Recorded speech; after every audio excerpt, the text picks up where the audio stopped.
जय भीम। कहां तक आवाज आ रही है मेरी?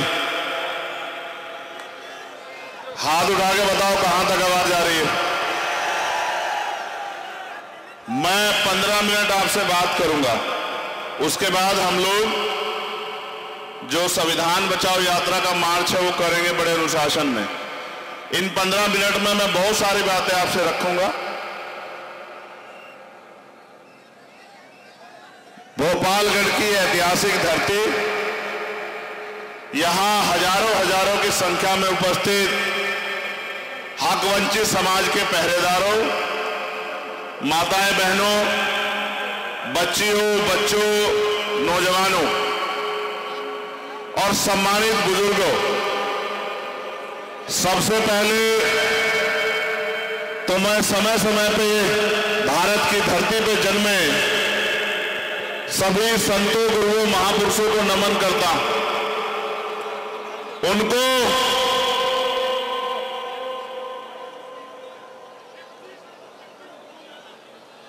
नमन करने का एकमात्र कारण यह है कि हमें उनके विचारों को जिंदा रखना। आप मेरी एक आवाज पे मेरे कहीं से बैठ गए, आपको एहसास नहीं कि ये मेरी ताकत को कितना बढ़ा देता है। मैं नीचे जाके इसलिए बैठा था कि किसी भी साथी को नीचे बैठने में शर्म महसूस ना हो कि हम नीचे बैठे। इसलिए मैं खुद जाके नीचे बैठा कि भाई हमें धीरे धीरे जमीन से इस आंदोलन को मजबूत करके ताकतवर बना के रूप पर लाके खड़ा करना है, जहां से जो गैर बराबरी है देश में, चाहे वो जाति के आधार पे हो, धर्म के आधार पे हो, धार्मिक आधार पे हो, आर्थिक आधार पे हो, सामाजिक आधार पे हो, वो सारी तरह की गैर बराबरियां खत्म हो। जब मैं चला था, मैं ये पूछ रहा था कि सुबह 11 बजे आप रैली करने को कह रहे हो, 11 बजे लोग आ जाएंगे? तो इन्होंने मुझसे कहा कि आ जाएंगे। मैंने कहा यार मुझे तो नहीं लगता कि 11 बजे लोग आ जाएंगे, एक तो इतनी धूप है, और फिर मैंने कहा सुबह सुबह कैसे आ पाएंगे लोग। लेकिन जब मैं यहां आया भोपालगढ़, तो मुझे एहसास हुआ कि आप कितना प्यार करते हैं हम लोगों से।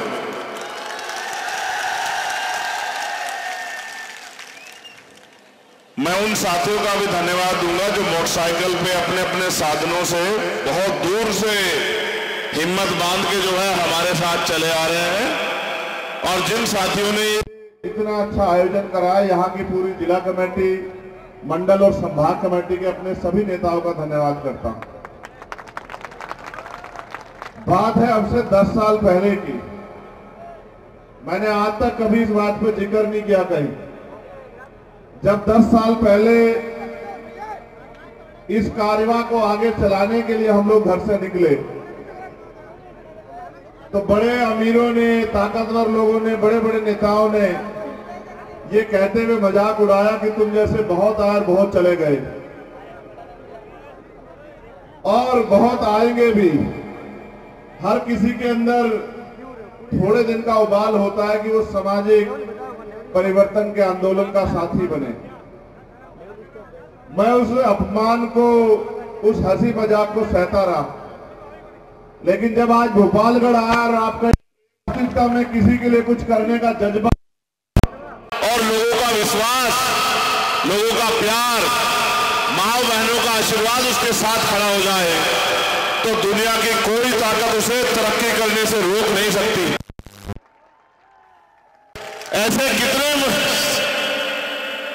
मसले आए होंगे कि बहुत बार अपमान का सामना करना पड़ा, लेकिन संघर्ष रुका नहीं, संघर्ष जारी रहा।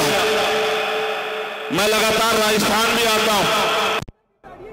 मैं राजस्थान के अपनी भीम आर्मी आजाद समाज पार्टी की पूरी टीम का धन्यवाद दूंगा कि सामंतवाद के गढ़ में उन्होंने जो है आज जो एक क्रांति पैदा की है, आज जो ताकत दिखाई है, ये बहुत सारे नेताओं की पैरों की जमीन खींच लेगी, ऐसा मुझे भरोसा है। जब ये आंदोलन शुरू हुआ तो लोग ये भी कहते थे कि सामंतवाद की जड़ें बड़ी गहरी हैं, इनको काटना आसान नहीं है। मैंने उनसे एक ही बात कहा कि ऐसी कोई जड़ें नहीं बनी जिनको काटा ना जा सकता। ये परिवर्तन का आंदोलन है और हम आज इस सभा में संविधान बचाओ यात्रा के जरिए पहुंचे हैं। मैं आपका जख्म नहीं कुरे दूंगा कि राजस्थान में आपने पिछले 4.5 साल में क्या क्या सहा, या 2 अप्रैल 2018 के आंदोलन में क्या क्या सहा, या बीजेपी की सरकार ने आपकी किस तरह खाल उतारी, या कांग्रेस के लोगों ने किस तरह आपके ऊपर होने वाले जुल्म जाति अत्याचार पे मजाक उड़ाया। मैं आज इस पे बात नहीं करूंगा। मैं आज इस पर भी बात नहीं करूंगा कि कितने जितेंद्र मेघवाल, इंद्र मेघवाल, ओम प्रकाश रैगर, कार्तिक भील, नासिर जुनैद, कितनों को की बलि चढ़ी राजस्थान में। मैं आज इस बात पे बात करूंगा कि आने वाले समय में किसी कार्तिक भील, ओम प्रकाश रैगर, जितेंद्र मेघवाल, इंद्र मेघवाल या किसी और भाई की तरफ आंख ना उठे, इसकी तैयारी हमें करनी है। सुरेश की बड़ी बहन वहां बैठी थी, जब मैं नीचे आके बैठा तो वो रोने लगी, और क्योंकि यहाँ हमारे नेता लोग बोल रहे थे मैं सुन नहीं पा रहा था उन्हें कि वो क्या कह रही थी, लेकिन उनकी आंखों के आंसू ये बता रहे थे कि यहाँ न्याय की क्या हद, यहाँ न्याय किस तरह हावी। मैं आपको ये पूछना चाहता हूं, अभी अभी बिहार में जातिगत जनगणना हुई, फिर कल उसके आंकड़े जारी हुए। अगर आप पढ़े लिखे लोगों को ध्यान रखते हो, वो जातिगत आंकड़े कहते हैं कि 92% आबादी, 90% से ज्यादा आबादी बिहार में दलित, पिछड़े, आदिवासी और अल्पसंख्यक समाज की है। अगर आप राजस्थान में वो कराओगे सर्वे, मैं शर्त लगा के कह सकता हूं कि 85 से 90% आबादी आदिवासी, दलित, पिछड़े और अल्पसंख्यक समाज की राजस्थान में होगी। भारत में जब लोकतंत्र आया, वोट का अधिकार मिला, उस लोकतंत्र का असली उद्देश्य क्या था, इस पे आप गौर करो। लोकतंत्र यानी कि बहुमत का शासन। बहुमत का मतलब जिनका वोट होगा, जिनकी संख्या ज्यादा होगी, उनका राज होगा। वोट हमारी ज्यादा थी, लेकिन हमारा राज नहीं आया।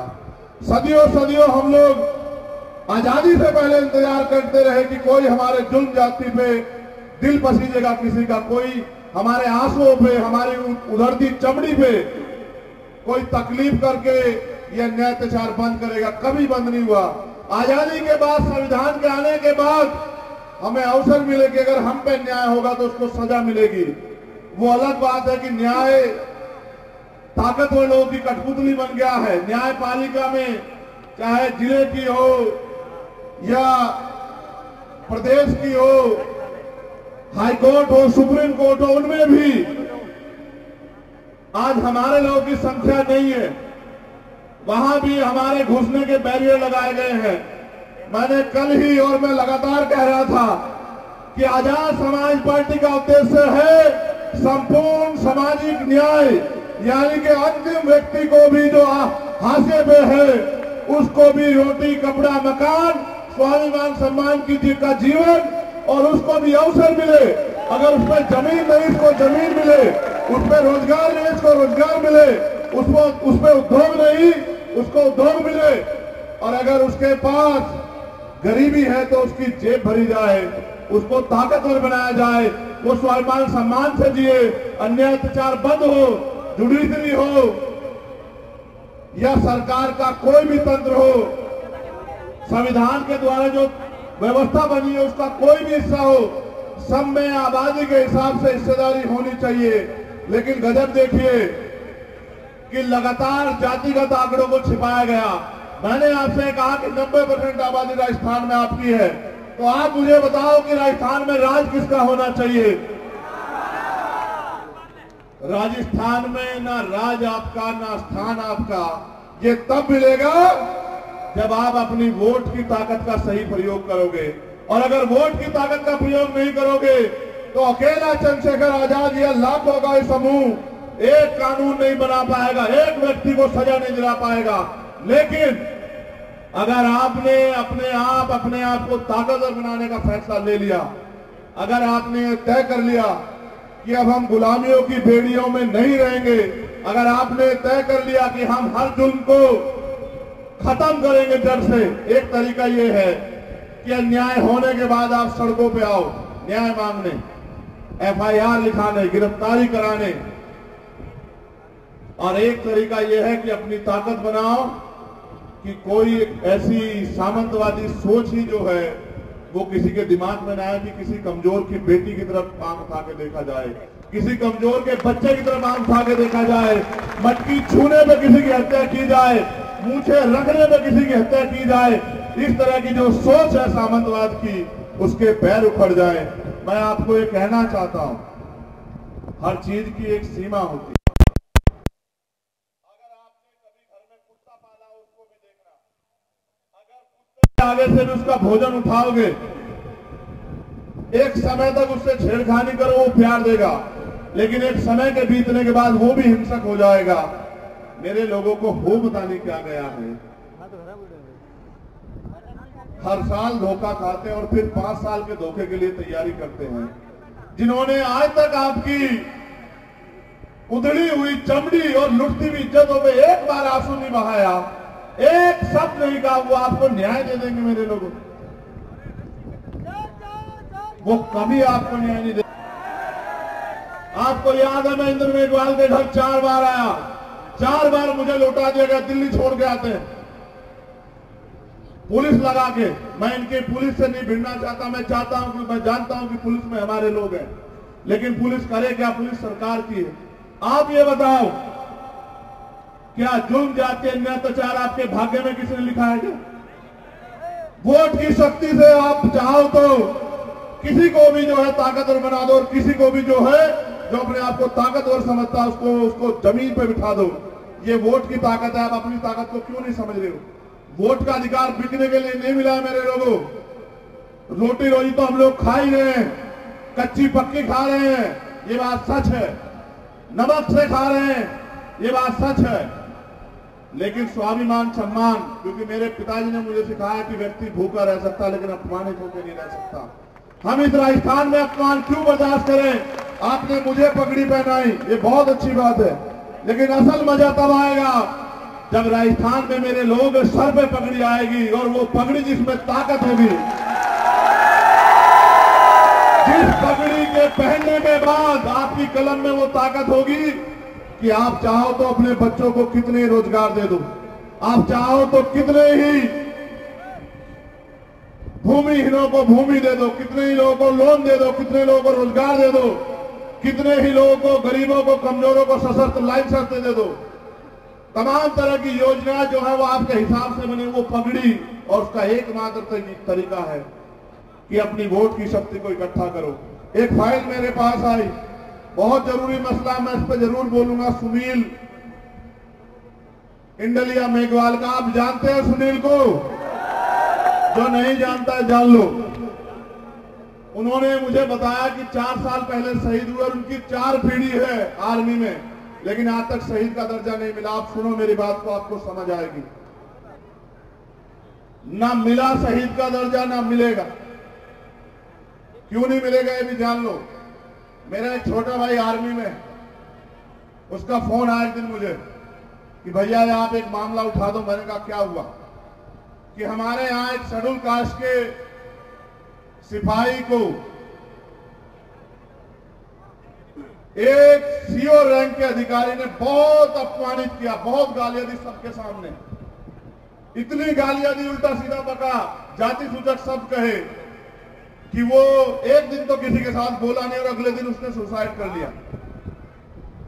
अगर आप इसकी जांच करा दो, सुसाइड नहीं है, उसको इतना प्रताड़ित किया गया कि उसने महसूस किया कि इस जीवन का कोई मोल नहीं है, इसलिए उसने खुद को, उसने आत्महत्या कर ली। उसने कहा आप एक बार जांच करा दो, दूध का दूध पानी का पानी हो जाएगा, उस भाई को न्याय मिल जाएगा। मैं लगातार नजर बना के रखा हुआ हूं हर मसले पे। जब बात आती दलित पिछड़ों के बच्चों की, आदिवासियों के बच्चों की, तो क्योंकि अगर उसको शहीद का दर्जा मिलेगा तो उस परिवार का सम्मान भी बढ़ेगा और उस परिवार को जो सहयोग मिलना है वो भी देना पड़ेगा। इसलिए जानबूझ के जब बात आती है दलित पिछड़ों के बच्चों की, जब बात आती है उनको सम्मान दिलाने की, तो जानबूझ के वहां बैठे तंत्र में बैठे वो लोग हमारे बच्चों को आत्महत्या करार देके, सुसाइड करार देके उनको शहीद का दर्जा नहीं देने देते। ये मैं जानता हूं बहुत अच्छी तरह से। और ये तब तक बंद नहीं होगा जब तक इनकी जांच कराने वाले लोग आपके बीच के लोग नहीं होंगे, जब तक इन पर कार्रवाई करने वाले लोग आपके बीच के लोग नहीं होंगे। ये तभी बंद होगा मेरे लोगों, ये शहीद का दर्जा तब मिलेगा जब न्याय होगा। और न्याय कब होगा? जब न्याय दिलाने वाले हाथ आपके होंगे या पुलिस के लोग खड़े हैं। आप वो बेहतर जानते हैं, मैं सबको नहीं कह रहा हूं, लेकिन बहुत से अधिकारी कर्मचारी ऐसे हैं जो रेप हत्या होने पे भी एफआईआर नहीं लिखते हैं, जो ताकतवर लोगों से पैसे लेके अपराधियों को गिरफ्तार नहीं करते हैं। ऐसे बहुत सारे अधिकारी कर्मचारी होते हैं। और एक मामला थाना गाजी का चोरू का मेरे याद है कि एक महिला के साथ 8 पुलिसकर्मियों ने रेप किया था। वहां हम लोग गए थे आंदोलन में। मैं बात आपको इसलिए कह रहा हूं कि जब तक इन पे कार्रवाई करने वाले हाथ आपके नहीं होंगे और इनको ये एहसास नहीं होगा कि अगर आप न्याय नहीं दोगे, आप संविधान के जरिए मिली नौकरी में बैठ के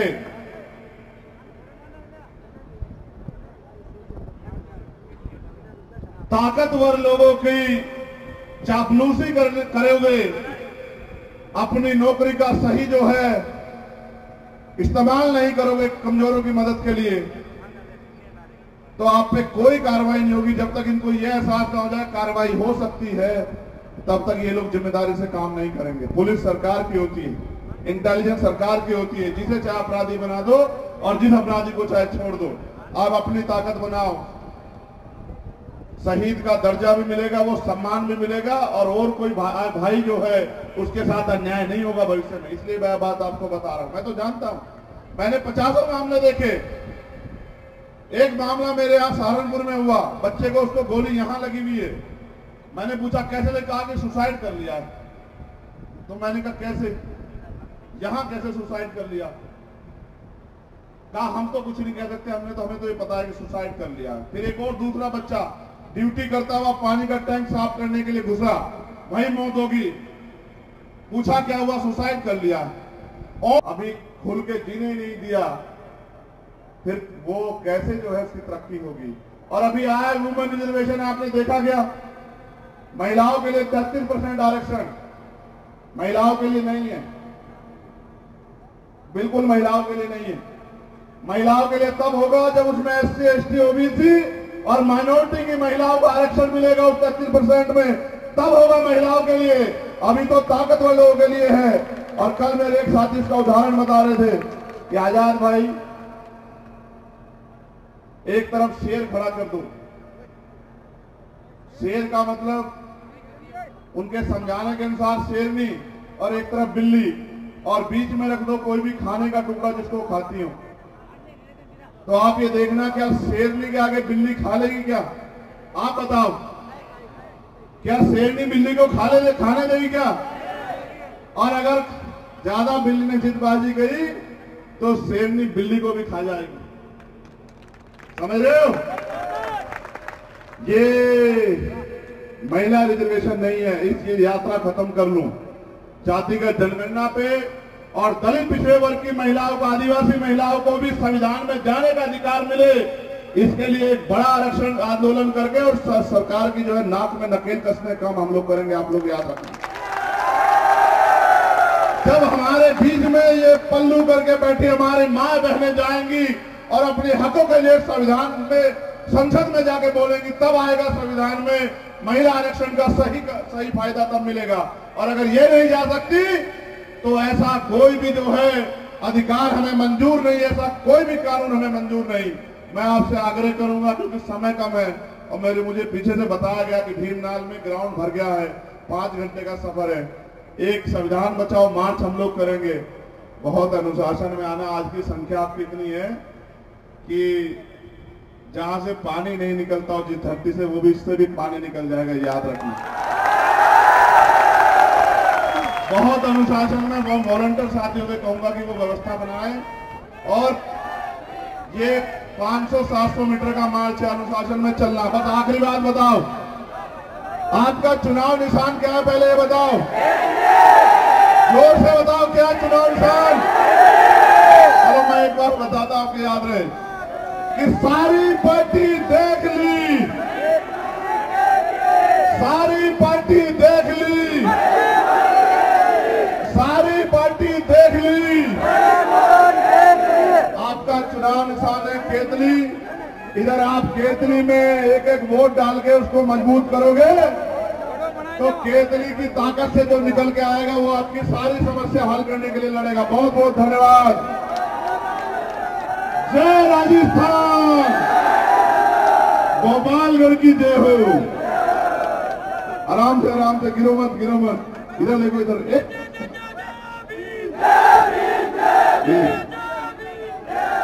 सुनो,